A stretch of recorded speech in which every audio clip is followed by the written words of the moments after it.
খ্রিস্ট যিশুতে আমার প্রিয়জনেরা, সাধারণ কালের আমরা 29 রবিবার প্রার্থনা মিশা করি। প্রবেশ গীত, হে ঈশ্বর সাড়া দেবে তুমি, তাই আমি ডাকি, কান পেতে শোনো, শোনো তুমি আমার মিনতি। ওগো, তোমার চক্কের মণির মতো আমায় যত্নই রাখো, তোমার পক্ষপুটে আমায় লুকিয়ে রাখো।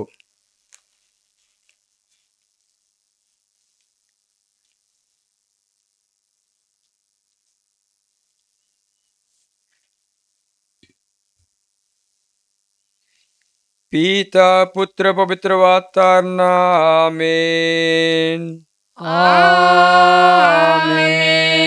পিতা ঈশ্বরের প্রেম ও করুণা, প্রভু যিশুর অনুগ্রহ এবং পবিত্র আত্মার নিত্য সহায়তা তোমাদের অন্তরে বিরাজ করুক। আপনার অন্তরে বিরাজ করুন। প্রিয়জনেরা, আজ রবিবাসরীয় এই খ্রিস্টজাগ অনুষ্ঠানে আমরা স্মরণ করতে চলেছি কেমন করে প্রভু যিশু তার মৃত্যু ও পুনরুত্থানের মধ্য দিয়ে পাপ ও মৃত্যুকে জয় করেছেন। এই অনুষ্ঠানের শুরুতে তিনি আমাদের আহ্বান জানান, আমরাও যেন পাপের দিক থেকে মৃত হয়ে ঈশ্বরের জন্য জীবিত হয়ে উঠি। আসুন আমরা আমাদের সমস্ত পাপ স্বীকার করে অনুতাপ করি।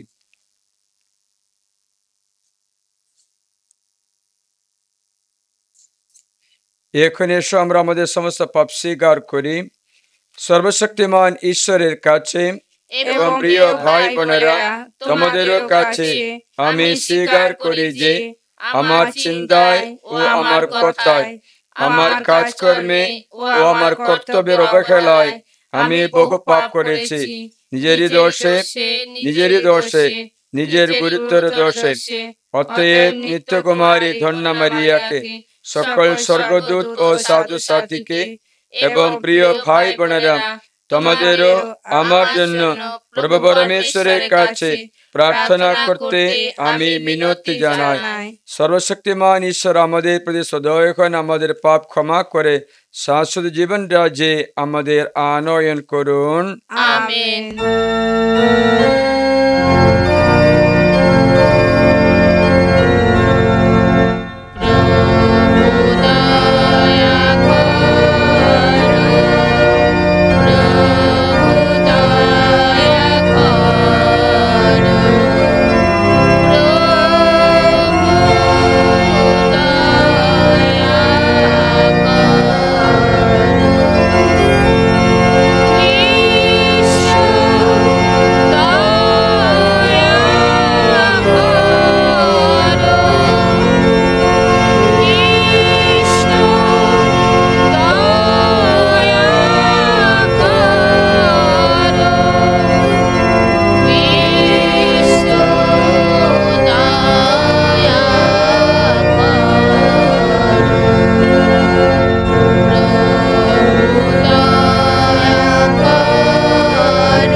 প্রিয়জনেরা, এসো এই প্রভুর দিনে আমরা আনন্দের সঙ্গে খণ্ড হয়ে স্বর্গাধিরাজ পরমেশ্বরের বন্দনা গান গেয়ে উঠি। প্রভু যিশু আজ আমাদের মিলিত করে তার চরণ প্রান্তে এনেছেন বলে আমরা তাকে ধন্য ধন্য বলে উল্লসিত মনে জয়গান করি।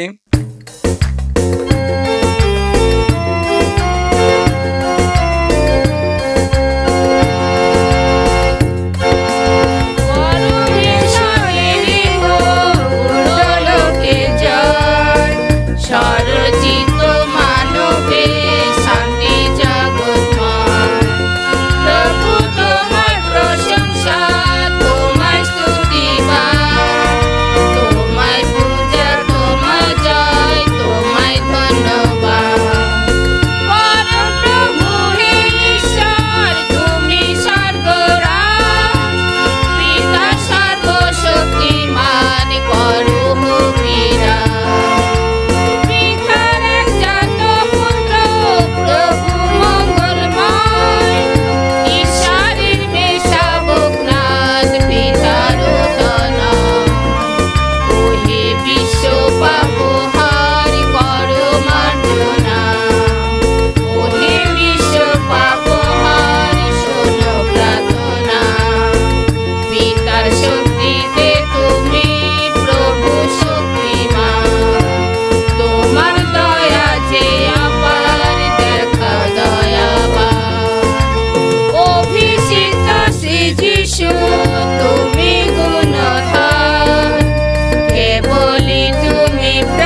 এসো আমরা প্রার্থনা করি।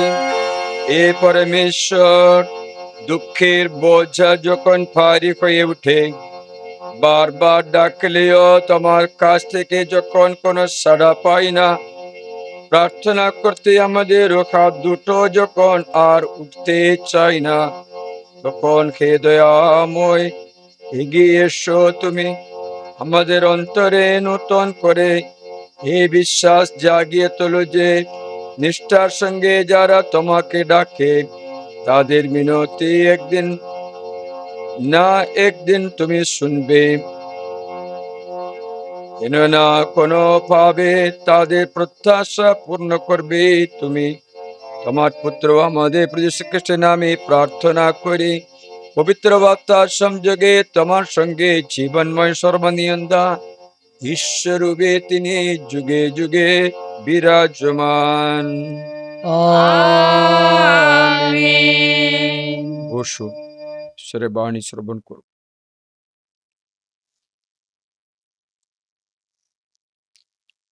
প্রথম পাঠ। মোশির অবিরাম প্রার্থনার ফলে ইসরায়েল জাতি যুদ্ধে জয়ী হল। যাত্রা পুস্তক 17 অধ্যায় 8-13। ইসরায়েলীয়রা যখন মরুপ্রান্তরে রেফিদিম জায়গাটিতে এসে পৌঁছেছে, তখন আমালিকীয়রা হঠাৎ এসে তাদের আক্রমণ করল। মোশি তখন যোশুয়াকে বলল, তুমি এখন আমাদের সৈন্য হবার মতো কিছু লোক বেছে নাও, তারপর আমালিকীয়দের বিরুদ্ধে যুদ্ধ করতে যাও। আগামীকাল আমি ঈশ্বরের দেওয়া সেই পাঁচনিটি হাতে নিয়ে পাহাড়ের চূড়ায় গিয়ে দাঁড়াবো। মোশি যা করতে বলেছিলেন, যোশুয়া তাই করলেন।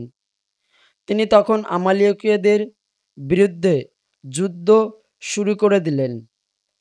এদিকে মোশি, আরন আর হুর পাহাড়ের চূড়ায় গিয়ে উঠলেন। তখন দেখা গেল, মোশি যখনই উঁচুতে দুহাত তুলে থাকছেন, ইসরায়েলীয়রা যুদ্ধে জিতছে, আর যখনই তিনি হাত নামাচ্ছেন, তখনই আমালিকীয়রা জিতছে। কিন্তু মোশির হাত অবশ হয়ে আসতে লাগলো। তাই তার দুই সঙ্গী দুজন একটা পাথরের চাই নিয়ে এসে তার পিছনে রাখলেন। তিনি তখন সেই পাথরে বসলেন এবং আরন ও হুর দুজনেই পাশে দাঁড়িয়ে মোশির দু হাতটি সেই তোলা অবস্থাতেই ধরে রাখলেন। ফলে সূর্যান্ত পর্যন্ত তার হাত দুটি ওভাবে স্থির হয়ে রইল। আর যোশুয়া ততক্ষণে তলোয়ার চালিয়ে আমালিকীয়দের সেনাবাহিনীকে পরাস্ত করলেন। এই হলো প্রভুর বাণী। ধন্য পরমেশ্বর।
বিপদ আমার ঘটবে না, কোনো বিপদ আমার ঘটবে না।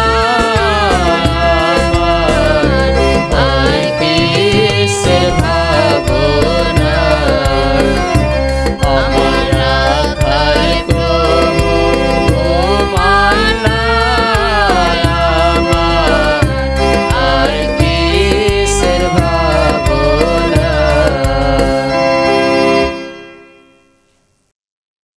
পাঠের সারাংশ। ঈশ্বরের সেবক প্রতিটি সৎকর্ম করার জন্যেই প্রয়োজনীয় সামর্থ্যই পায়। সাধু তিমোথীর কাছে সাধু পলের দ্বিতীয় পত্র 3 অধ্যায় 14 থেকে 4 অধ্যায় 2। স্নেহের তিমোথী, যে ধর্ম শিক্ষা তুমি পেয়েছ সে সত্যে তুমি দৃঢ় বিশ্বাসী হয়ে আছো, তা আঁকড়েই থাকো। কাদের কাছ থেকে সে শিক্ষা পেয়েছ তা তুমি তো জানোই। তোমার নিশ্চয় মনে আছে, পবিত্র শাস্ত্র গ্রন্থগুলির সঙ্গে তুমি যে ছেলেবেলা থেকেই পরিচিত। শাস্ত্র তোমাকে এমনই প্রবুদ্ধ করার ক্ষমতা রাখে যাতে তুমি খ্রিস্ট যিশুর প্রতি বিশ্বাসের গুণে পরিত্রাণ লাভ করতে পারো। শাস্ত্রের প্রতিটি উক্তি ঐশ্ব প্রেরণার অনুপ্রাণিত, মানুষকে ধর্ম শিক্ষা দিতে আর ভুল দেখিয়ে দিতে, ত্রুটি সংশোধন করতে আর সৎ জীবনে দীক্ষা নিতে শাস্ত্রের প্রতিটি উক্তি প্রয়োজনীয়তা আছে। এতে ঈশ্বরের সেবক উপযুক্ত কর্মক্ষমতা পায়, প্রতিটি সৎকর্ম করার জন্যে প্রয়োজনীয় সামর্থ্য পায়। ঈশ্বরকে সাক্ষী রেখে এবং যিনি জীবিত মৃত সকলকেই একদিন বিচার করতে আসবেন, সেই যীশু খ্রিস্টকে সাক্ষী রেখে তার আবির্ভাব ও তার রাজত্বের দোহাই দিয়ে আমি তোমাকে আদেশ দিচ্ছি, ওইসব বাণী প্রচার করো। সময়ে অসময়ে সঙ্গে তা প্রচার করো।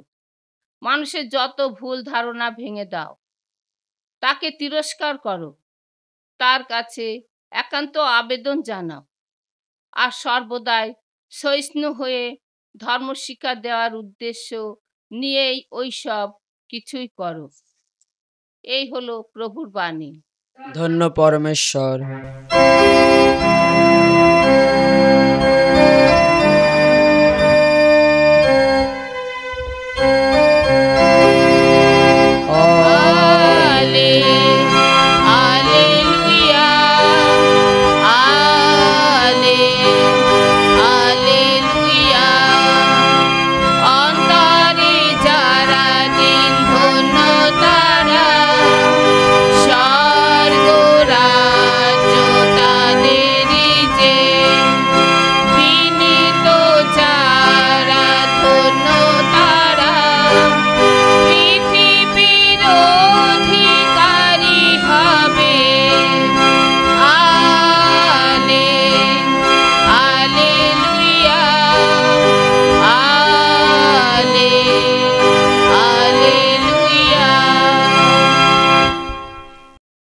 প্রভু তোমাদের সহায়, তিনি আপনার সহায়।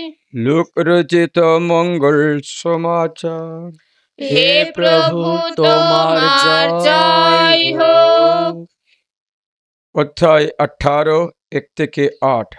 যারা দিনরাত ঈশ্বরকে ডাকে, তিনি কি তাদের সুবিচার না করে থাকতে পারেন? শিষ্যদের এই সর্বদাই প্রার্থনা করে যাওয়া উচিত, কখনো নিরাশ হয়ে পড়া উচিত নয়। এই কথা বোঝানোর জন্যে যিশু একদিন তাদের একটি উপমা কাহিনী শোনালেন। তিনি বললেন, এক শহরে একজন বিচারক ছিল। সে ঈশ্বরকেও ভয় করত না আর মানুষকেও গ্রাহ্য করত না। সেই শহরে ছিল এক বিধবা। সে ওই বিচারকের কাছে বারবার এসে বলতো, প্রতিপক্ষ আমার প্রতি যে অন্যায় করেছে আপনি তার সুবিচার করুন। বিচারক কিন্তু বেশ কিছুদিন ধরে এই ব্যাপারে কিছুই করতে চাইল না। তবে শেষে মনে মনে সে ভাবতে লাগলো, ঈশ্বরকে তো আমি ভয় করি না, মানুষকেও গ্রাহ্য করি না, তবুও ওই বিধবা মেয়েটা আমাকে যখন এতই বিরক্ত করছে, তখন আমি না হয় দেখব যাতে ও সুবিচারই পায়, নইলে আমার সঙ্গে দেখা করে করে শেষে ও আমাকে একেবারে নাকাল করে ছাড়বে। প্রভু বলতে লাগলেন, সে অসৎ বিচারকটা যে কি বলল তা শুনলে তো? সুতরাং যারা ঈশ্বরের মনোনীত জন, যারা দিন রাত তাকে ডাকে, তিনি কে তাদের সুবিচার করবেন না? তাদের সাহায্য করতে তিনি কে অযথা দেরি করবেন? আমি তোমাদের বলে রাখছি, তিনি তাদের সুবিচারই করবেন, আর শীঘ্রই তা করবেন। কিন্তু হায়, সেই দিন মানবপুত্র যখন ফিরে আসবে, তখন সে কি পৃথিবীতে একটুও ঈশ্বর বিশ্বাস দেখতে পাবে? এ হলো প্রভু শ্রীকৃষ্ণের মঙ্গল সমাচার। প্রভু যীশু তোমার মহিমা প্রচারিত হোক। বসুন। বড় একটা প্রশ্ন রেখে যিশু আজকে সুসমাচার সমাপ্ত করে।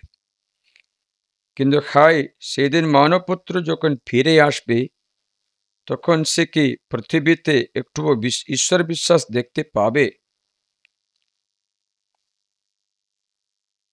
আজকে আমরা ক্যাথলিক মণ্ডলী, আপনারা জানেন, ধর্ম বিস্তার রবিবার অথবা মিশন সানডে পালন করে। ধর্ম বিস্তার করার দায়িত্ব স্মরণ করিয়ে দিয়ে মণ্ডলী আমাদের উদ্বুদ্ধ করে। এক একজন ঈশ্বরের যে সেবা দায়িত্ব পাওয়া, বাপ্তিস্ম গ্রহণ করে ব্যক্তির দায়িত্ব ঈশ্বরের বাণী প্রচার করে সব দিকে ধর্ম বিস্তার করতে চেষ্টা করে। সেটা এক একজনের দায়িত্ব আছে, দায়িত্ব পালন করতে হয় বলে মণ্ডলী স্মরণ করে দিয়েছে। আপনারা কি রকম ঈশ্বরের এই ধর্ম বিস্তার করবে? আপনারা কি রকম করলে ধর্ম বিস্তার করতে পারবে আপনাদের পরিস্থিতিতে? আমি বাইবেল থেকে শিক্ষাতে চেষ্টা করি। ধর্ম বিস্তার মানে মিশন সানডে, আমরা সকলে মিশনারি আছে। আপনারা জানেন, মাদ্রাসে ভেল্লোর একটা হসপিটাল আছে, খ্রিস্টান মেডিকেল সেন্টার হসপিটাল, খ্রিস্টান মিশনারি হসপিটাল আছে, যে প্রারম্ভ আপনারা জানেন, জানা ভালো হবে। অনেক ব্যক্তিরা, আমি এখান থেকেও লোকদের পাঠালাম ভেলুরে সেখানে চিকিৎসার জন্য, কারণ অনেক ভালো চিকিৎসা পাবে, কম খরচাও হবে। যদি রেকমেন্ডেশন দিলে আরও ভালো কম খরচা করবে, কারণ ওরা সেবায় খ্রিস্ট যিশুর আদর্শ মেনে চলে। সেবা করতে লাভের জন্য না, লাভের ছবি না, নিঃস্বার্থ সেবা করে এই হসপিটাল চালু করছে। হসপিটাল চালু হওয়ার কথা স্মরণ করলে আপনারা জানেন, আমেরিকা থেকে দম্পতিরা মিশনারি কাজ করতে এসে মিশনারি কাজ করে তামিলনাড়ুতে সেবা করেই থাকে। কিন্তু তার মেয়ে কখনো ঈশ্বর বিশ্বাস দৃঢ় নয়, মিশনারি কাজ করতে আশাও নেই। সে অন্যরকম রূপে মানুষগুলো ভালো পড়াশোনা করে, বাবা মার মিশনারি কাজে কোনো বাধা দিয়ে না, কিন্তু পছন্দ নেই। কিন্তু একবার ছুটির দিনে, কলেজ যখন ছুটি হয়ে বাবা মার সঙ্গে সময় কাটাতে ও আসলো, এসে সেখানে বাবা মার সঙ্গে থাকতে সেখানে 3টে ঘটনা দেখতে হলো। প্রসব যন্ত্রণায় জর্জরিত একটা নারী, সাহায্যের জন্য দৌড়ে আসলো, কিন্তু বিনার বাবা সাহায্য করতে রাজি ছিল, জানেন, তবুও ও বলল, আপনি এটা ছেলে, আমার মেয়েকে স্পর্শ করতে দেব না বলে ওই মেয়ে সেখানে তাদের সামনে মারা গেছে। মেয়ে তা দেখলো। এরকম দ্বিতীয় ঘটনা হলো একই দিনে, আর তৃতীয় ঘটনা এরকম তৃতীয় ব্যক্তিও মারা গেল। সাহায্য বিনা, ডক্টরের হেল্প বিনা, মেডিকেল হেল্প বিনা এই গ্রামে কোনো হসপিটাল নেই, যাওয়া আসা রাস্তা নেই, কোনো বাহন নেই, হেঁটে হেঁটে যেতে হয়। ওইরকম একটা গ্রামে অনেক ব্যক্তিরা সাহায্য বিনা, শুশ্রূষা বিনা, মেডিকেল হেল্প বিনা মারা যেতে দেখে তাদের মেয়ে ইডা স্কিউডার সিদ্ধান্ত নিল, আমি মেডিকেল পড়াশোনা করে তামিলনাড়ুতে সেখানে এসে একটা মেডিকেল সেন্টার শুরু করলো। সে আস্তে আস্তে বড় হয়ে আজকে খ্রিস্টান মেডিকেল হসপিটাল হয়েছে, সিএমসি হয়ে গেছে। প্রিয়জনেরা, ঈশ্বরের মিশনারি সেবা কাজ করে মানুষ যিশুকে সেবা করার একটা উদাহরণ তুলে ধরেছে। কিরকম ঈশ্বরে মিশনারি সেবা করতে পারে? সর্বপ্রথমে আত্মা রক্ষা করার কাজ। Save the soul is the first and greatest duty of missionary কাজ। সেভ দ্য সোল, আত্মাকে রক্ষা করা, আত্মার পরিত্রাণ, সেভ দ্য সোলস। এই আত্মাকে পরিত্রাণ করা ঈশ্বরের বাণী প্রচার করে, অথবা বাণী প্রচার করা ব্যক্তিদের সহযোগিতা করে। তৃতীয়, বাণী প্রচার করা ব্যক্তিদের জন্য মধ্যস্থতা প্রার্থনা করে এই কর্ম আপনি পূরণ করতে পারবেন। আমি আগে একটা ভিডিওতে আপনাকে এটা জানালাম, না তো আজকে যারা প্রথমবারে শুনছে তাদের জন্যই এই কথা উত্থাপন করলাম। দ্বিতীয় সামুয়েলে অধ্যায় 23 থেকে এ বাক্য শুনিয়ে আপনাকে মিশনারি দায়িত্ব স্মরণ করে দিতে চাই। দাউদ রাজা যখন রাজা হয়ে থাকার সময় এমনই একটা যুদ্ধে চলে গেল। যুদ্ধ করতে করতে এমন জায়গায় পৌঁছে গেল, তখন কথাটা এই যে আব্দুল্লাম নামে একটা জায়গাতে পৌঁছে গিয়ে ফিলিস্তিনরা সেখানে রাফাইমে শিবির বসিয়ে সেখানে ইসরায়েল বিরুদ্ধে যুদ্ধ করে। ওদের গ্যারিসন, ওদের শিবির ছিল বেথলেহেমে। দাউদ একটা কথা বলেছে, বেথলেহেমে একটা কুয়ো আছে, এই কুয়োর জল খেতে চেয়েছিল। দাউদ কি চেয়েছিল? বেথলেহেমে কুয়োর জল, বিপাশা পেয়েছে, কুয়োর জল আমাকে খেয়ে নিয়ে আসবে। মনে রাখবেন, এই বেথলেহেম ফিলিস্তিনদের শিবিরের মধ্যে আছে। এখানে ফিলিস্তিনদের শিবির বসিয়েছে, ফিলিস্তিনদের সেনা আছে। সেখানে কি করে গিয়ে ওই কুয়ো থেকে জল তুলে আনবে বলো তো? কে যাবে? ফিলিস্তিনদের দখলে থাকা বেথলেহেমে গিয়ে বেথলেহেমে কুয়ো থেকে জল তুলে নিয়ে এসে দাউদকে খাওয়ানো। দাউদের এই ইচ্ছা, অন্য জল খেতে পারবে না, অন্য জলটা পাওয়া যাবে তো। জল খেতে চাইলে অন্য জল কোথা থেকে এনে দেবে, কিন্তু এই বেথলেহেমে এই ফিলিস্তিনদের শিবিরের মধ্যে থাকা বেথলেহেমের কুয়োতে জল খাবার ইচ্ছা, এটাকে লাঠি দিয়ে পিঠে দুটো মারতে হবে।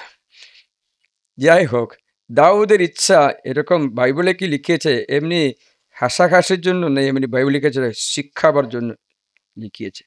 তার জন্য তোমাদের শোনাচ্ছি, পথটা শুনবে। দাউদ এই বলে নিজের বাসনা ব্যক্ত করেছিলেন, হায় বেথলেহেমের নগরদ্বারের কাছে যে কুয়ো আছে, কেউ যদি আমাকে এই কুয়োর জল এনে পান করতে দিত। আশা, সেই 3 বীর পুরুষ ফিলিস্তিনদের সৈন্যদের মধ্য দিয়ে বল প্রয়োগে গিয়ে বেথলেহেমের নগরদ্বারের কাছে যে কুয়ো আছে তার জল তুলে নিয়ে দাউদের কাছে অর্পণ করলেন। কথাটা আমি বলে দিচ্ছি। তিনজনেই যাচ্ছে। কজন যাচ্ছে? তিনজন। একজন গেলে হবে তো? হবে না। দুজন গেলে হবে তো? হবে না। তিনজন পাঠিয়েছে। এর কারণ জানতে চাইলে, একজন তাকে এই কুয়োতে এমনি নামাতে হলে তার শরীরে দড়ি বেঁধে বালতি হাতে নিয়ে কুয়োতে নামাতে হবে। আমাদের মতো কুয়োতে কোনো ঝাড়ু দিয়ে কোনো কিছু তোলার জন্য কোনো ব্যবস্থা নেই। তাই নামাতে হলে একজন তাকে নামাতে হবে, একজন ভিতরে যেতে হবে ও একজন ওকে নামাতে হবে। তৃতীয় ব্যক্তি কি করতে হবে? ফিলিস্তিনরা আসছে কিনা, শত্রু আসছে দেখতে হবে। আসলে ওদের তিনজনই মেরে ফেলবে তো। তাই একজন দাঁড়ু করে দাঁড়িয়ে ফিলিস্তিনদের শত্রু আসছে কিনা দেখছে, আরেকজন ও তৃতীয় ব্যক্তিকে কুয়োতে নামাচ্ছে। তৃতীয় ব্যক্তি কুয়োতে নেমে জলটা তুলে নিয়ে আসছে। ঘটনা বুঝতে পেরেছিলেন? তাই এখন তুলে নিয়ে দাউদের কাছে অর্পণ করলেন, কিন্তু তিনি তা পান করতে রাজি হলেন না। এখন দাউদকে মারতে হবে, তো কষ্ট করে জল নিয়ে আসে, খাবে না বলেছে। বরং প্রভুর উদ্দেশ্যে তা ঠেলে ফেললেন। তিনি বললেন, প্রভু, এমন কাজ আমি যেন না করি। যারা নিজেদের প্রাণের ঝুঁকি নিয়ে গিয়েছে, এ কি তাদের রক্ত নয়? তাই তিনি তা পান করতে রাজি হলেন না। ওই তিন পুরুষদের এক কাজ প্রভুকে সমর্পণ করল। এদের বললো, এর কি ওদের রক্ত নয়? আপনারা জানেন, রক্ত মানে জীবন, জীবন মানে আত্মা। তাই এখানে ঘটনা এইরূপে আছে। এই ফিলিস্তিন গ্যারিসনে থাকা, ফিলিস্তিনদের শিবিরের মধ্যে থাকা এই কুয়োতে থাকা জল মানুষের আত্মা। দাউদ ইচ্ছা করলেন, কে শত্রুদের মধ্যে থাকা মানুষকে আমার রাজ্যে নিয়ে আসতে পারবে, ঈশ্বরের কাছে নিয়ে আসতে পারবে? কে নিয়ে আসবে? শত্রুদের দখলে থাকা, মানে হচ্ছে আজকে শত্রুদের দখলে থাকা সমস্ত মানব জাতিকে কে প্রভুর কাছে নিয়ে আসবে? তিনজন গেল, আমরা যাবই, এটা মিশনারি কাজ। একজন বলল, আমাকে বেঁধে কুয়োতে নামাও। দ্বিতীয় ব্যক্তি তাকে নামালো, মানে হচ্ছে একজন বাণী প্রচার করতে যায়, সিধা যুদ্ধভূমিতে যায়, কুয়োতে নামিয়ে আত্মাগুলোকে রক্ষা করে। আরেকজন কি করে? তাকে সাহায্য করে, নামাতে সাহায্য করে। তৃতীয় ব্যক্তি জেগে তাকে শত্রু আসকে দেখি, একজন কুয়োতে নামি, একজন ওকে নামায়, একজন প্রার্থনা করে। এর মানে হচ্ছে একজন মিশনারি যখন বাণী প্রচার করতে যায়, সেবা করতে যায়, আরেকজন তাকে সাহায্য করে, সমস্ত প্রকারে সাহায্য করে। দড়ি কুঁচতে হবে, বালতি কুঁচতে হবে, নামাতে হবে, অর্থ দিয়ে সাহায্য করে। অর্থ এবং ক্ষমতা দিয়ে, তার ক্ষমতা অর্থ দিয়ে সাহায্য করে। তৃতীয় ব্যক্তি জেগে প্রার্থনা করে, ঈশ্বর, শত্রু থেকে আমাদের বাঁচাও, এই আত্মাকে বাঁচানোর জন্য প্রার্থনা করে, শত্রু যেন না আসে, কাজ করা পর্যন্ত শত্রু ফাঁদে না পড়ে বলে প্রার্থনা করে। মিশনারির কাজে তৃতীয় কাজ করছে অবিরাম মিশনারিদের জন্য প্রার্থনা করে থাকা। এদের দৃষ্টান্ত হচ্ছে আজকে মসির কথা আমরা শুনলাম দ্বিতীয় বা প্রথম শাস্ত্র পাঠে। আমালেকের বিরুদ্ধে যুদ্ধ করতে যোশুয়াকে পাঠালেন, কিন্তু মসি কি করলেন? দুটি হাত তুলে মধ্যস্থ প্রার্থনা করতে থাকে। প্রার্থনা করার সময় হাত দুটো উপরে থাকার সময় যোশুয়া যুদ্ধে জিতে পেরে। একজন যুদ্ধ করতে যায়, যোশুয়া বাণী প্রচার করতে শত্রুর ক্যাম্পে শিবিরে যাচ্ছে, মসি হাত উঠিয়ে পর্বতে যাচ্ছে। আরন হুর এরা কি করে? ও মসিকে সাহায্য করে, দুটো হাত তুলে ধরে দেয়। মসির হাত যখন নামায় তখন যোশুয়া পরাজিত হচ্ছে, মানে হচ্ছে মধ্যস্থ প্রার্থনা যখন কমে যায়, মিশনারি কাজ ফেল হয়ে যায়। মিশনারি কাজ ফেল হয়ে যায়, পরাজিত হয়ে যায়, কারণ হাত উঠানো ব্যক্তি হাত নামিয়ে দিয়েছে। আপনার দায়িত্ব আছে মণ্ডলীর কাজের জন্য অবিরাম প্রার্থনা করা, এটাও মিশনারি কাজ। আবার সাহায্য করা, তোমরা অর্থ দিয়ে, ক্ষমতা দিয়ে, তোমাদের দেওয়া অনুগ্রহ দিয়ে মিশনারি সেবা শুশ্রূষা করা তোমাদের দায়িত্ব আছে। তৃতীয় ব্যক্তি অবিরাম প্রার্থনায় আরন হুর মসি দুটি হাত তুলে রাখে, সাহায্য করতেই থাকে। মুসি প্রার্থনা করতে দেখে যশোর যুদ্ধ জিততে পেরেছে, শত্রুদের পরাজয় করে আত্মাগুলোকে বাঁচিয়ে নিয়ে আসে।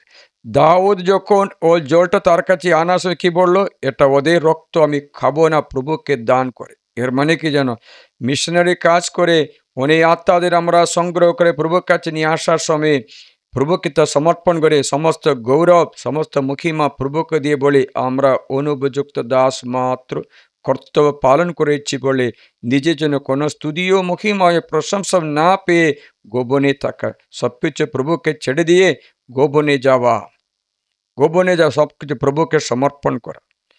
প্রিয়জনেরা, আজকে আমরা দেখতে পাচ্ছি প্রভুর এই মিশনারি কাজ করতে অনেক ব্যক্তিরা আসছে, কিন্তু সাহায্য করা ব্যক্তিদের কম আছে। আমি তো অনুরোধ করি তোমাদের এই অর্থ অনুগ্রহ ক্ষমতা দিয়ে মিশনারিদের সাহায্য করতে চেষ্টা করবে। এখানে আমি বাংলা বাইবেল প্রিন্টিং করে পাঠাই, আবার প্রিন্টিং করতে চেষ্টা করি, প্রিন্টিং শেষ হয়নি, করতেই থাকে, কিন্তু অনেক খরচা আছে। আপনার এক মাসের মাইনা বাইবেল প্রিন্টিংয়ের জন্য, যে আমি বাইবেল প্রচার করা কাজের জন্য পাঠাতে পারি, তবে তা দিয়ে আমি আরও ঈশ্বরের বাণী প্রচার করতে পারব। তোমাদের একটা দায়িত্ব আছে ঈশ্বরের বাণী প্রচারকদের সাহায্য করতে। তৃতীয় হচ্ছে আপনার ঈশ্বরের বাণী প্রচার করা ব্যক্তিদের মিশনারি কাজের জন্য অবিরাম ক্লান্ত না হয়ে মধ্যস্থতা প্রার্থনা করে। মনে হয় এই 3 প্রকারে আমরা ঈশ্বরের মিশনারি কাজ করতে পারব। একদিন দুদিন না, করতে থাকতে, যিশু বলছে অবিরাম প্রার্থনা করতে থাকবে, অবিরাম প্রার্থনা করতে থাকতে হবে, না তো সুবিচার হবে না, না তো আত্মাগুলোকে রক্ষা করতে পারিবে না। একটা মিশনারি বলল কোথাও অ্যাক্সিডেন্ট হয়েছে রাস্তায়, তখন সে জিজ্ঞাসা করলো কে আমার জন্য প্রার্থনা করেনি, কে আমার জন্য প্রার্থনা করেনি। গতকাল আমরা বাণী প্রচার করতে আমাদের কিবোর্ড পুড়িয়ে গেল, আমি প্রশ্ন করছি কে আমাদের জন্য প্রার্থনা করেনি, কে আমাদের জন্য মধ্যস্থতা করেনি। আমি কাউকেও দোষী বলি না, কে আমাদের জন্য মধ্যস্থতা করেনি, করলে এই ঘটনাগুলো হতো না। যাই হোক, ঈশ্বর ক্ষতিপূরণ করে দেবে, কিবোর্ডটা পুড়িয়ে গেলে আর একটা নতুন কিনতে হবে। যাই হোক প্রিয়জনেরা, যারা প্রার্থনা করে না তারা প্রভু যিশুকে ভালোবাসেই না। আমি আর একটা উদাহরণ তুলে ধরছি। এমন একটা সময় বাণী প্রচার করার হাজব্যান্ড অ্যান্ড ওয়াইফ বাণী প্রচার করতে যাচ্ছে, তারা চলে আসার সময় কি হলো জানো, বাড়িতে একজনের একটা প্রেরণা, প্রভু বলছে তুমি উঠো উঠো উঠো উঠো, উঠাছে কি করো, এই যে 2 জন বাণী প্রচার করছে তার বিপদ আসে, তুমি প্রার্থনা করো বাদশাহ বল।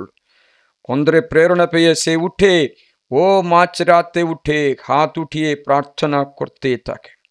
সকাল যখন আসলো ফোন করলো, আপনার কোনো অসুবিধা হয়েছিল এই সময়ে রাতে? তখন মিশনাররা বলল সত্যি হয়েছে। আপনারা জানেন কি করে জেনেছে? আমরা যখন ফিরলাম একটা উল্টা রাস্তায়, যেখানে 1 ওয়ে ছিল আমরা জানতাম না, আমরা 1 ওয়েতে ঢুকলাম, আমাদের দিকে অনেক জোরে লাইট জ্বলে গাড়িগুলো আসছে, আমরা কি করতে, চোখ অন্ধ হয়েছে, কি করতে জানি না, অ্যাক্সিডেন্ট হওয়ার কথা, আমরা কিচ্ছু করতে পারিনি। কিন্তু সাডেন কেউ এসে আমাদের গাড়ি ব্রেক করে সরিয়ে দিয়েছে, আমরা হাত ব্রেকে দেই না, আমরা অবাক এখন মরবো বলে ভয়ে থাকলাম, কিন্তু কেউ এসে আমার গাড়ি ব্রেক করে দিল, ব্রেক করে গাড়িকে সরিয়ে দিল, অন্য গাড়িটা চলে গেল। তখন আমরা বুঝতে পেরেছি রং রাস্তায় হয়েছে, আমরা ফিরে এসেছি। তখন সে বলল ওই সময়ে আমি আপনাদের জন্য মধ্যস্থতা করলাম, ওই সময় ঈশ্বর আমাকে বলে আপনাদের জন্য প্রার্থনা করতে। আমার জীবনে ওরকম অনেক ঘটনাগুলো আছে। আমি একটা ব্যক্তির জন্য ঈশ্বর আমাকে রাত্রি উঠিয়ে প্রার্থনা করতে বললো, রাত্রি 2টোর আগে উঠিয়ে প্রার্থনা করো। কেন? একজন মারা যাচ্ছে, সেটা সাপ দংশন করেছে, সাপ কামড়িয়েছে, ও মরে যাচ্ছে, প্রার্থনা করে বলছে। আমি কোথায় জিজ্ঞাসা করতে হবে না, তুমি উঠো। আমি উঠতে চাইলাম, তখন আমাকে এটা দর্শন দিল, সাপ আমার পায়ে কামড়াচ্ছে। ওই ভয় পেয়ে উঠলাম। ও যাও প্রভুর কাছে প্রার্থনা, আমরা মিশনারি অসুবিধার মধ্যে আছে। তখন আমি রাত্রি উঠে 2টো থেকে 6টা পর্যন্ত হাত উঠিয়ে মধ্যস্থ প্রার্থনা করলাম। জানি না কে সে ব্যক্তি। সকালে একজন ফোন করে তামিলনাড়ুতে একটা সিস্টার মিশনারি কাজ করতে গিয়ে বাড়িতে গ্রামে একটা ছোট্ট ঘরে ঘুমানোর সময় গোগ্র সাপ এসে তাকে কামড়িয়েছিল। এই বিষ শরীরে ঢুকে গেল। কোনো রাস্তায়, কোনো হসপিটালের রাস্তা নেই। ওকে পায়ে মাথায় তুলে ধরে হেঁটে হেঁটে হেঁটে 3 কিলোমিটার নাকি হেঁটে ওরা হসপিটালে একটা ক্লিনিকে পেলো। সেখানে আসার আনকনসিয়াস হয়ে গেল। বললো আর বাঁচবে না। হসপিটাল ভর্তি করে দেখলো বাঁচবে না, মরে যাচ্ছে। তখন ঈশ্বরের মেসেজ, ও মরবে না, ও হৃদয় ঠিক আছে, ও মরবে না। 3 দিন কমাতে থাকা ব্যক্তি 3য় দিনে জীবন ফেরত পেয়ে চলে আসলো। এসে আমাদের কাছে এসে সাক্ষ্য দিল। এটা শুনে আমার লোমগুলো উঠে গেল। আমি চিন্তা করলাম, রাত্রি প্রভু উঠিয়ে প্রার্থনা করতে দায়িত্ব দিয়েছে বলে ঈশ্বরের আত্মা জীবন তাকে ফেরত দিল, না তো সাপের দংশনে ও মরে যেত। প্রিয়জনেরা, মিশনারি কাজ করার অর্থ এইটা। 3য় হচ্ছে মধ্যস্থ, অবিরাম মধ্যস্থ প্রার্থনা করা এবং মিশনারি কাজে এগিয়ে যাও। কুয়োতে নামিয়ে জল তুলে নিয়ে আসা মানে হচ্ছে বন্দী ব্যক্তিদের, কারারুদ্ধ ব্যক্তিদের, রোগীদের, পিশাচের অধীনে থাকা ব্যক্তিদের, পয়সাগ্রস্ত ব্যক্তিদের মুক্তি দেবার কাজ। এতে লড়াই আছে।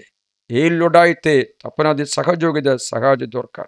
যাই হোক, এই 3টে উদাহরণ তুলে ধরে আপনাকে আজকে মিশনারি কাজ করতে উদ্বোধন করছি। আমাদের সঙ্গে প্রভুর সেবা করতে আহ্বান জানাই। সকলকে জয় যিশু। জয় যিশু ফাদার। উঠে দাঁড়াও। অল্প সময়ে এই বাণী আমরা ধ্যান করি, আমাদের সেবা কর্তব্য স্মরণ করি। আমরা যেন প্রভুরই এই রাজ্য বিস্তারের জন্য শুশ্রূষা করতে পারি। প্রভু আমাদের সাহায্য করে। আমরা আমাদের বিশ্বাসের মন্ত্র উচ্চারণ করি। বিশ্বাস শক্তি। স্বর্গমর্তে সৃষ্টা সর্বশক্তিমান পিতা ঈশ্বরে আমি বিশ্বাস করি। তার একমাত্র পুত্র আমাদের প্রভু যীশু খ্রিস্টেও আমি বিশ্বাস করি। তিনি পবিত্র আত্মার প্রভাবে কুমারী মারিয়ার গর্ভে দেহ ধারণ করে জন্মগ্রহণ করলেন। পন্তিয়া পিলাতের শাসনকালে তিনি যন্ত্রণা ভোগ করলেন, ক্রুশবিদ্ধ হলেন, মৃত্যুবরণ করলেন ও সমাধিস্থ হলেন। তিনি মৃত্যুদের কাছে অপহরণ করলেন, 3য় দিনে পুনরুত্থান করলেন এবং স্বর্গারোহণ করলেন। তিনি এখন সর্বশক্তিমান পিতা ঈশ্বরের ডান পাশে সমাসীন। জীবিত মৃতের বিচার করতে তিনি পুনরায় আগমন করবেন। আমি পবিত্র আত্মায় বিশ্বাস করি। পূর্ণময় বিশ্বজনীন খ্রিস্টমণ্ডলী, খ্রিস্টভক্তগণের পূর্ণ সংযোগ, পাপের ক্ষমা, শরীরে পুনরুত্থান এবং অনন্ত জীবনে বিশ্বাস করি। আমিন। সর্বজনীন প্রার্থনা। প্রিয়জনেরা, এসো আমরা পরম পিতার কাছে প্রার্থনা জানাই। তিনি তার মনোনীত জনদের প্রার্থনা শুনে আনন্দিত হন। এখন তার কাছে আমাদের আবেদন রেখে একসঙ্গে বলি, হে প্রভু, আমাদের প্রার্থনা শোনো।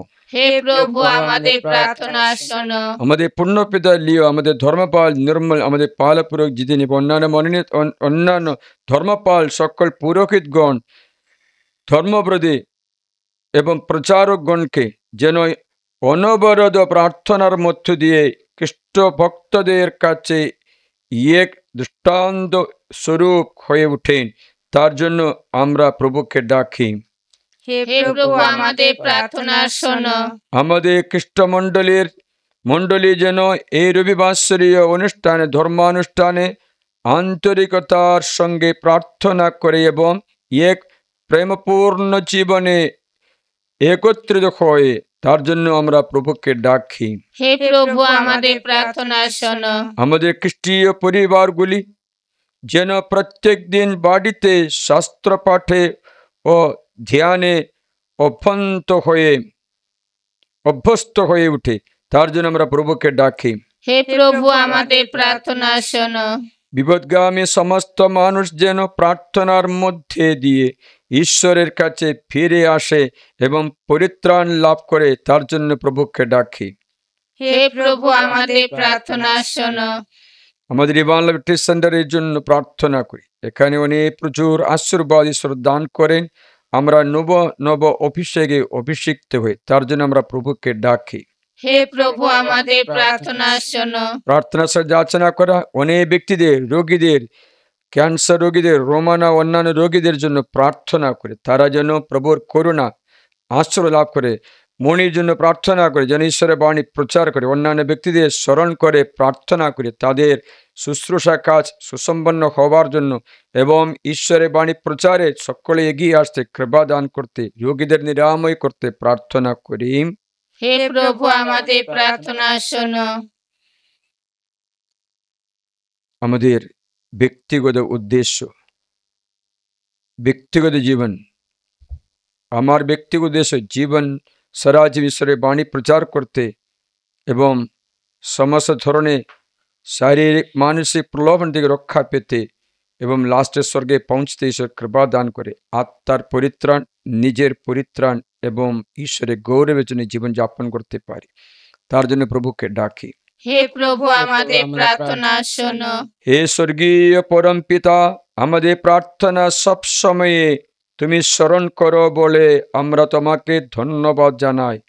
শক্তি দাও প্রভু, তোমার আত্মিক শক্তিতে উদ্যুক্ত হয়ে প্রার্থনা দ্বারা আমরা যেন আমাদের শত্রুদের মন পরিবর্তন করতে পারি। এই প্রার্থনা জানাই আমাদের প্রভু যীশু খ্রিস্টের পরম পবিত্র নামে।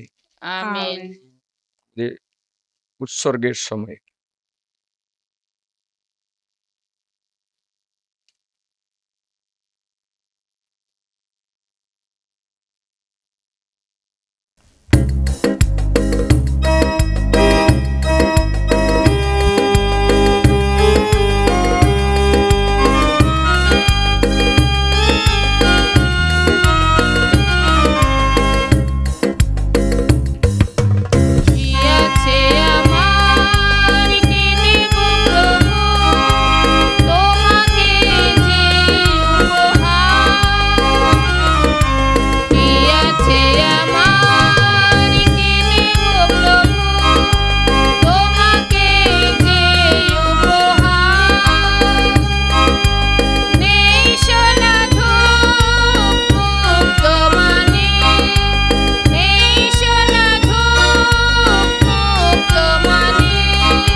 প্রিয়জনেরা, প্রার্থনা করো যিশুর সঙ্গে মিলিত হয়ে আমরা এই যে যজ্ঞ উৎসর্গ করতে চলেছি, এই অর্ঘ্য এবং আমাদের জীবন, আমাদের পরিবার, প্রিয়জন যেন সর্বশেষ পিতা ঈশ্বরের কাছে গ্রহণীয় হয়। তার নাম স্তুতি ও মহিমা প্রকাশের জন্য এবং আমাদের সমগ্র পুণ্যমণ্ডলী মঙ্গলার্থে প্রভু আপনার হাত থেকে এই যজ্ঞ উৎসর্গ গ্রহণ করুন। অর্পণ প্রার্থনা। হে পরমেশ্বর, বর্ষণ করো তোমার পাবনী শক্তি, আমরা যেন এই যজ্ঞ অনুষ্ঠান সম্পন্ন করে পাপের ক্ষমা পাই এবং মুক্ত পবিত্র অন্তরে তোমার সেবা করতে পারি। আমাদের প্রভু যীশু খ্রিস্টের নামে এই প্রার্থনা করি, আমেন। প্রভু তোমাদের সহায়, তিনি আপনার সহায়। প্রভুর দিকে মন প্রাণ তুলে ধরো।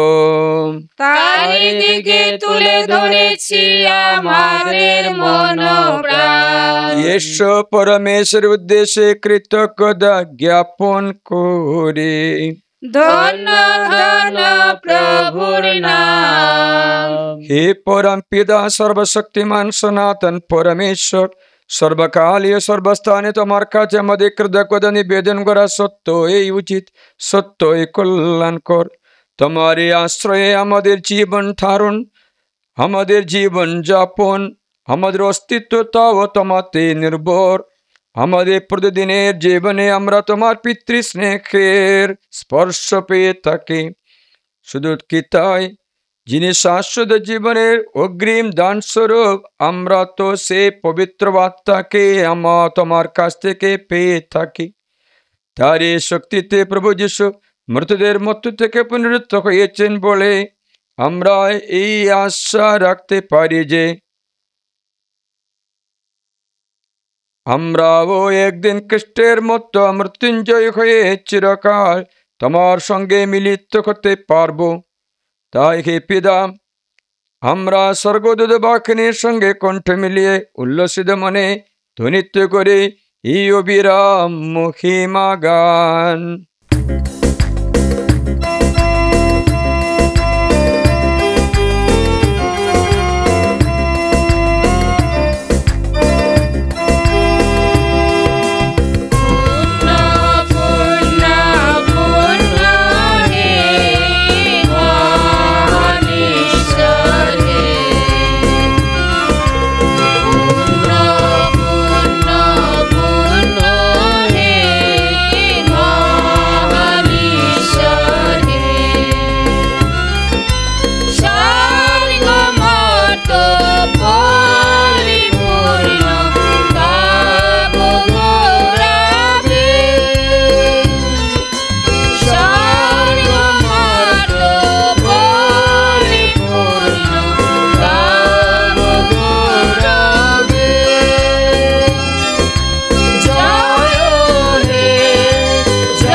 সত্যই পিতা, তুমি পরম পুণ্যময়, তুমি সমস্ত পবিত্রতার উৎস। এখন আমরা তোমাকে অনুনয় করি, তোমার পবিত্র আত্মা স্পর্শে নিবদ্ধ পবিত্র করে তোলো, তা যেন পরিণত হয়ে আমাদের প্রভু যীশু খ্রিস্টের দেহে ও রক্তে। জনতার নাম মৃত্যুর কাছে স্বেচ্ছা সমর্পক হওয়ার পূর্বে তিনি রুটি হাতে নিলেন এবং তোমাকে ধন্যবাদ জানিয়ে সে রুটি খণ্ড করে তা শিশুদের দিয়ে বললেন, নাও, খাও সকলে, এ আমার দেহ তোমাদের জন্য যা সমর্পিত হবে।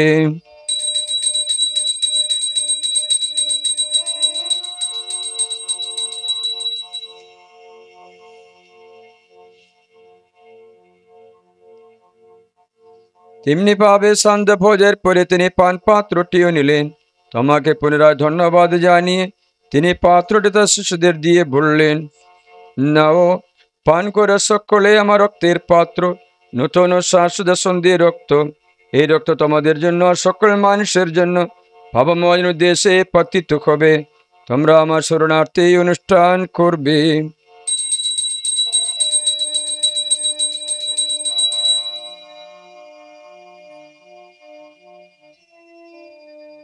এসো আমরা খ্রিস্ট বিশ্বাসের মখণ্ড স্মরণ করি। খ্রিস্ট মৃত্যু বরণ করেছেন, খ্রিস্ট পুনরুত্থান করেছেন, খ্রিস্ট পুনরাগমন করবে। হে পিতা, খ্রিস্টের মৃত্যু এবং উত্থানের কথা স্মরণ করে আমরা জীবনদায়ী রুটি এবং মুক্তিপ্রদ পাত্র তোমার কাছে নিবেদন করি। তোমার সামনে দাঁড়িয়ে পুণ্যযোগে নিবেদন করে যে অধিকার আমাদের দিয়েছ, তার জন্য আমরা তোমাকে ধন্যবাদ জানাই। আমরা সব বিনয়ে মিনতি করে খ্রিস্টের জগৎে অংশগ্রহণ করে আমরা সবাই যেন পবিত্রতা প্রভাবে এক হয়ে উঠতে পারি। হে পিতা, সমগ্র ভূমণ্ডলে বিস্তৃত আমার ভক্তমণ্ডলীকে স্মরণে রেখো, আশীর্বাদ করো। আমাদের বিশ্বগুরু লিও, আমাদের ধর্মপাল নির্মল, আমাদের পাল পুরোহিত এবং মনের মণ্ডলী সেবকের সঙ্গে আমরা সবাই যেন ভক্তি ভালোবাসায় পূর্ণ পরিণত হয়ে উঠি। পুনরুত্থানে প্রত্যাশা আমাদের যে সমস্ত প্রিয়জন শেষ নিদ্রায় রয়েছে এবং যেসব মানুষ তোমাদের উপর ভরসা রেখে মৃত্যুবরণ করেছেন, তাদের সকলের কথাও মনে রেখো। তোমার মুখমণ্ডলী দীপ্তিতে তাদের সকলকে উদ্ভাসিত করো। আমাদের সকলের প্রতি কৃপা প্রদর্শন করো।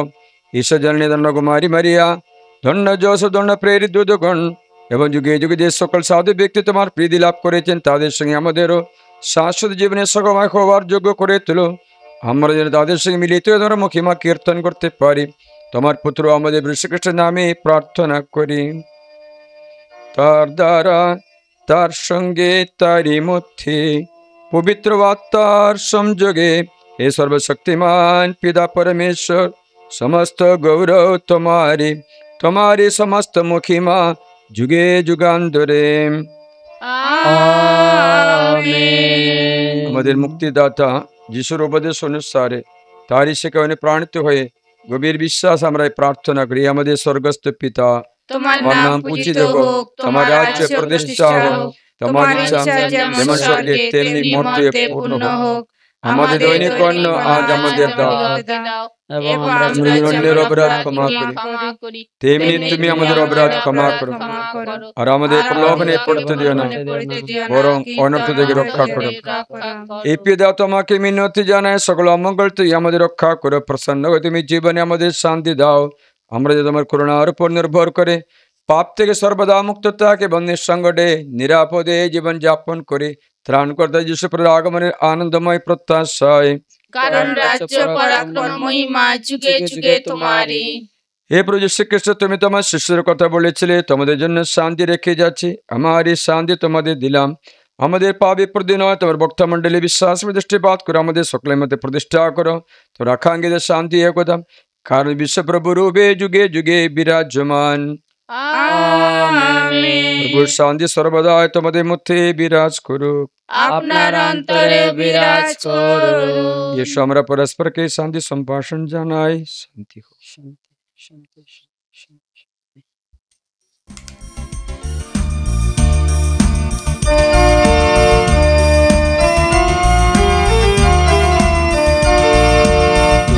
ঈশ্বরে তুমি মেশাবো, বিশ্ব পাপ হরো,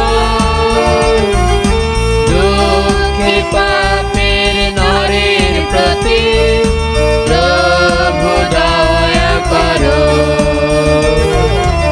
ঈশ্বরে তুমি মেশাবো, বিশ্ব পাপ হরো, দুঃখে পাপের নরের প্রতি প্রভু দয়া করো। ঈশ্বরের তুমি মেশাবো, বিশ্ব পাপ হরো, দুঃখে পাপের নরের প্রতি প্রভু দয়া করো। ঈশ্বরের তুমি মেশাবো, বিশ্ব পাপ হরো, শান্তিহীন এই ভাবের প্রতি শান্তি প্রীতি আনো। এ দেখো ঈশ্বরের মেষশাবক, এ দেখো বিশ্ব পাবখর। প্রভু বজ আমরা যে নিমন্ত্রিত, আমরা ধন্য। প্রভু তুমি যে আমার হৃদয়ে প্রবেশ করবে আমি তার যোগ্য নয়, শুধু আদেশ করো, তোমার কথাতে আমার আত্মা নিরাময় হবে। যিশু দেহ রক্তের জন্য শাশ্বত জীবনের পরম পাথেয় পানীয় হয়ে ওঠে।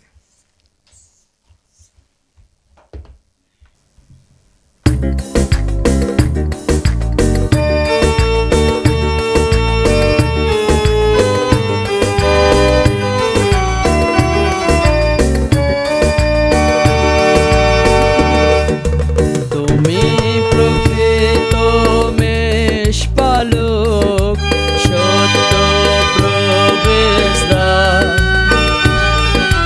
তোমার মতো পারে না কেহ, তোমার মতো পারে না কেহ নিতে আমাদের ভার। তুমি প্রকৃত মেষপালক, সত্য প্রবেশদ্বার, তোমার মতো পারে না কেহ, তোমার মতো পারে না কেহ নিতে আমাদের ভার। নবীন দিনের ক্ষেত্র দেখো, শীতল নদীর ধারে যারা। নবীন দিনের ক্ষেত্র দেখো, শীতল নদীর ধারে যারা। যতনে তোমার জীবনে আমার, যতনে তোমার জীবনে আমার আছে আনন্দ অপার। তুমি প্রকৃত মেষপালক, সত্য প্রবেশদ্বার, তোমার মতো পারে না কেহ, তোমার মতো পারে না কেহ নিতে আমাদের ভার। ইয়েশু আমরা প্রার্থনা করে হে জীবন স্বামী তোমাকে মিনতি জানাই, তোমার স্বর্গীয় প্রসাদ আমাদের জীবন যাত্রায় পরম সম্বল হোক। তা নিয়মিতভাবে গ্রহণ করে আমরা যেন তোমার আনন্দ তীর্থের পথে অবিচল পদক্ষেপে এগিয়ে যেতে পারি, আমাদের যীশু খ্রিস্টের নামে প্রার্থনা করি। আমেন। প্রভু তোমাদের সহায়, তিনি আপনার সহায়। সর্বশক্তিমান পরমেশ্বর পিতা, পুত্র, পবিত্র আত্মা তোমাদের সকলকে আশীর্বাদ করুন। আমেন। ঈশ্বরের সমাপ্ত তোমাদের শান্তি হোক। ধন্য পরমেশ্বর, যিশুই প্রভু, আজ এবং চিরকালে। আজ এবং চিরকালে। যিশুই প্রভু, যিশুই প্রভু, আজ এবং আজ চিরকালে। এবং চিরকালে। যিশুই প্রভু, মারিয়া খ্রিস্ট ভক্তের সহায়, আমাদের জন্য প্রার্থনা করুন। পিতা, পুত্র, পবিত্র আত্মার নামে আমেন। সকলকে জয় যিশু। জয় যিশু যিশু। ফাদার।